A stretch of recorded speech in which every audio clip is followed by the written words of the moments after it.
organisme à but non lucratif qui est subventionné par le gouvernement provincial et qui est subventionné aussi par la ville et la STO. Puis son rôle, c'est vraiment de mousser le transport collectif, de mousser le transport actif. Puis ils ont une expertise d'analyse, ils ont un réseau et des pénétrations chez les employeurs. Puis, ils reçoivent des mandats de faire des analyses sur le transport actif, sur le transport collectif. Donc, le rôle, je dois avouer qu'effectivement, il peut y avoir au minimum une apparence de doublement de rôle.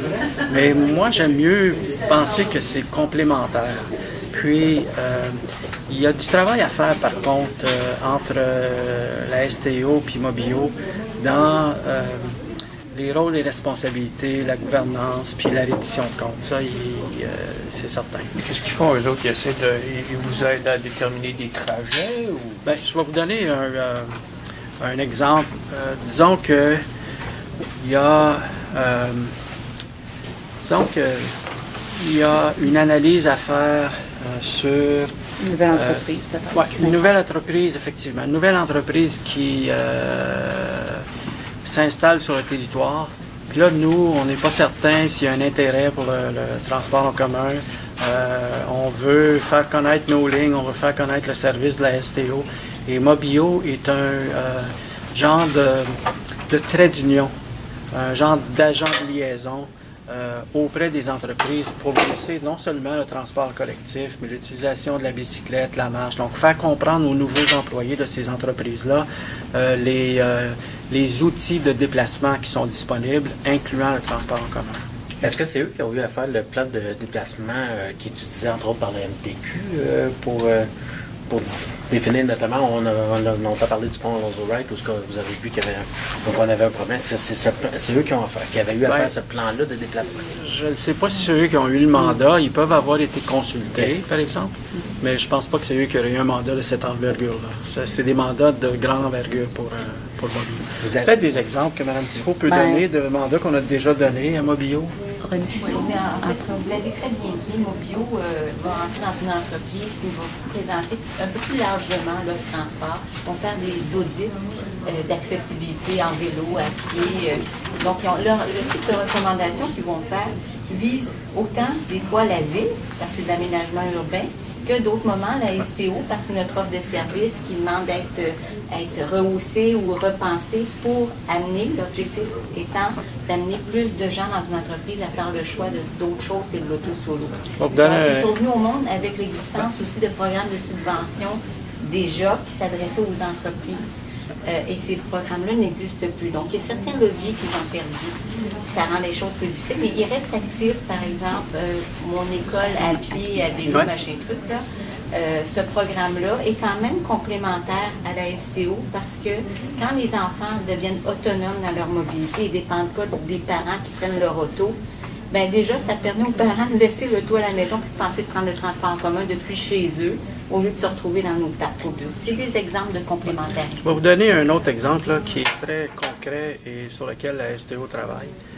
Mobio est impliqué avec les associations communautaires à faire une étude de besoins de déplacement des gens qui utilisent les services des associations puis des groupes communautaires.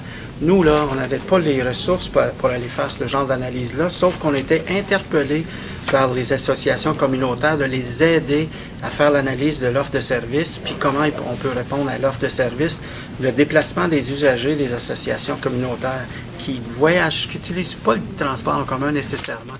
Donc, Mobio était très, très utile dans cette étude-là. Vous avez souvent ramené, que ce soit la STO ou au conseil, les résultats, l'obligation d'avoir des résultats. Là, vous dites vous-même, les résultats sont peut-être pas là, malgré tout, vous êtes d'accord pour continuer. Pourquoi? Bien, c'est parce que si on n'appuie pas Mobio, là, il y a une subvention de 90 000 $ qui est en jeu. Puis, je vous dirais que comme bon partenaire corporatif, d'une association qui nous apporte, puis on peut être d'accord ou pas d'accord au conseil d'administration, là, vous l'avez vu que le vote était très partagé, on peut être d'accord ou pas d'accord là, du bienfait de Mobio, mais il nous apporte un certain service que nous, si on avait à le faire nous-mêmes, on serait obligé de déployer des ressources. OK? C'est 15 000 $. Moi, je ne banalise jamais un montant d'argent, vous le savez. J'ai fait des interventions depuis mon élection qui démontrent clairement que je ne banalise pas les fonds publics. Par contre, ici, si Mobio n'était pas appuyé par la Ville, et n'était pas appuyé par la Société de transport et qu'il était à risque de financement, il pourrait ne pas recevoir la subvention du ministère. C'est quand même 90 000 $. Donc, et c'est sa pérennité qui pourrait être en jeu. Ceci étant dit, vous avez entendu le contenu de la résolution qui a été lue là, par notre secrétaire. Avant la fin de l'entente qu'on va signer avec eux bientôt, on va devoir s'asseoir avec Mobio, puis régler une fois pour toutes la question de reddition de comptes, la question de résultats, la question de gouvernance et la question de financement. On souhaite pouvoir faire ça conjointement avec la Ville, parce que la Ville a le même questionnement. Donc, je vous dirais que cette année, c'est une année charnière, parce que pour le prochain renouvellement, ce ne sera pas un automatisme. Alors, ce que vous dites, c'est que là, vous renouvelez pour un an, Oui. de 1er avril 2016 au 31 mars 2017, votre soutien à Mobio avec 15 000 $, mais c'est apporter des résultats, c'est ça? Absolument. Et les résultats, c'est la division de la planification qui va s'asseoir avec l'organisme, qui va établir des objectifs très clairs. Et ces objectifs-là vont devoir être rencontrés. Ça va être bâti dans l'entente, le protocole d'entente. Et en plus, d'ici la fin du présent protocole d'entente, on va devoir s'asseoir pour discuter de l'avenir de Mobio, parce que c'est questionné à toutes les années. Là. Avril 2017, avant avril 2017. Ouais. Mais c'est pas, qu'est-ce qui vous apporte pas, finalement? C'est pas nécessairement une question de ce qui ne nous apporte pas. C'est que vous avez entendu le débat tantôt autour de la table. C'est qu'il y a certains membres du conseil d'administration, puis le résultat du vote, vous l'avez entendu, qui se questionnent sur, à tout le moins, la perception de dédoublement. Ce que les gens disent autour de la table, là, puis là je fais une interprétation personnelle, mais je connais assez bien l'opinion des gens pour la résumer comme ceci. Ce que les gens disent, c'est que est-ce que ça ne serait pas plus efficace d'absorber les ressources qu'on leur paye puis de prendre la responsabilité de faire le travail à l'interne. Donc c'est un peu ça le débat là, qui tourne autour de la question. Et plutôt que de le faire de façon intuitive, on va le faire de façon structurée, organisée, en ouvrant le dialogue avec Mobio. Puis MTMDET. C'est le ministère des Transports. OK. Bon. Développement durable, électrification des transports. Oh my là, c'est God. tout ça, là. C'est ça. Alors, ils reçoivent 100 000 par année, mais si vous ne leur donnez pas, si je veux bien être sûr de comprendre, si vous ne leur donnez pas le 15 000 leur 100 000 est à risque. C'est un montage ça. financier qui est ficelé avec 3 sources de financement. Puis ce qu'on nous dit, c'est que si les 3 sources de financement ne collaborent pas et ne contribuent pas, que le ministère pourrait retirer ses billes. Les 2 autres sources, c'est quoi? La Ville puis STO. OK. Ouais. Puis le ministère. Ça va? Accessibilité. Oui. Donc, vous voulez 64% des autobus d'ici 2019. Présentement, vous êtes à combien? 41. 41%. Y a-tu, parce que je regardais pendant la conférence, le point, j'ai été chercher sur votre site les derniers communiqués que vous aviez sortis. Vous en aviez jusqu'en 2014. Puis 2014, selon les chiffres que j'avais, on parle de 40% qu'on était en 2014. Là, vous parlez de 41%. Oui, c'est parce qu'en fait, aussi, on a augmenté notre flotte. Fait que maintenant, les ratios, ils vont peut-être varier un petit peu à cause de ça. Ouais, j'ai calculé sur 310, moi. OK. On a quand même, puis on a acheté des articles les dernières années, fait que ça va un petit peu moins vite pour augmenter le ratio. Là. Fait que je pourrais pas, s'il y a un écart entre les chiffres, je pourrais aller vérifier. Parce que quand on parle de 41 c'était à la fin 2015. Donc, c'est pas tellement loin de la statistique que tu avais de 2014. Là.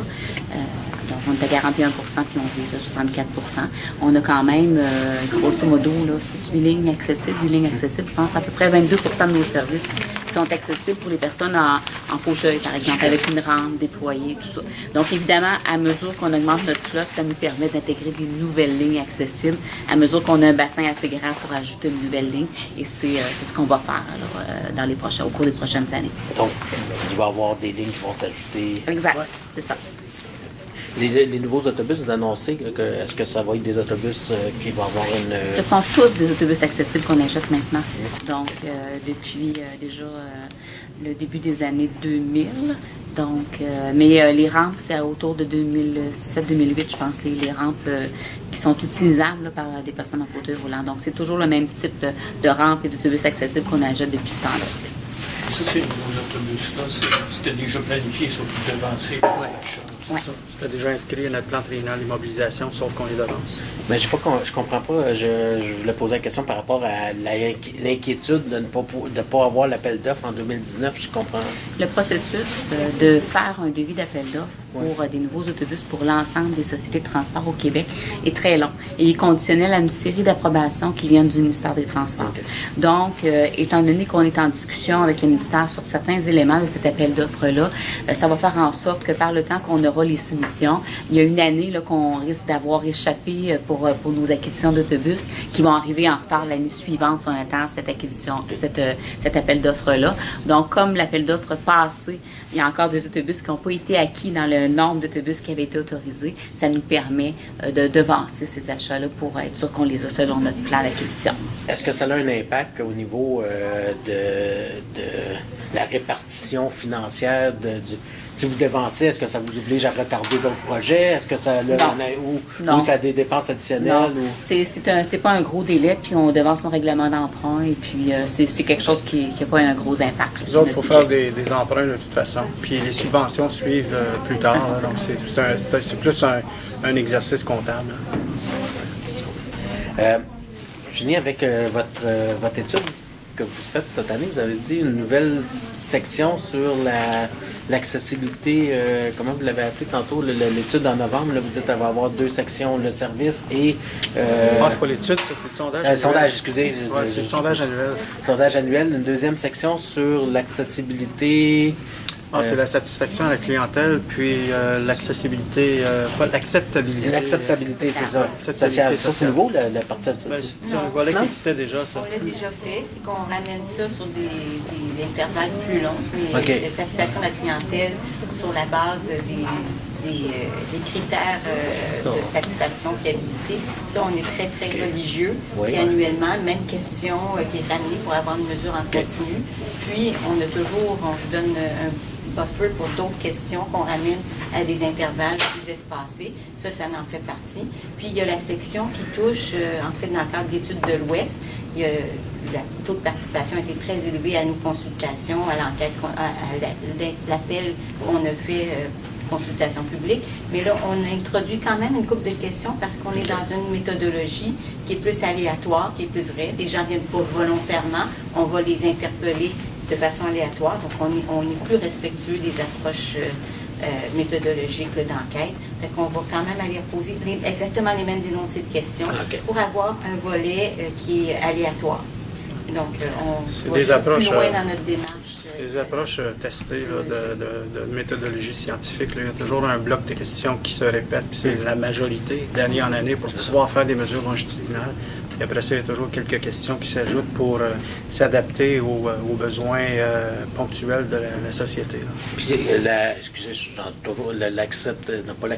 l'acceptabilité sociale, qu'est-ce que vous cherchez à savoir exactement? Là, moi, en fait, c'est des questions qui sont liées à l'image, à l'INSTO comme employeur, qu'on a toujours pour voir comment on est perçu au niveau du public et du public utilisateur et non utilisateur aussi important. Ça va? C'est tout? Merci. Merci beaucoup.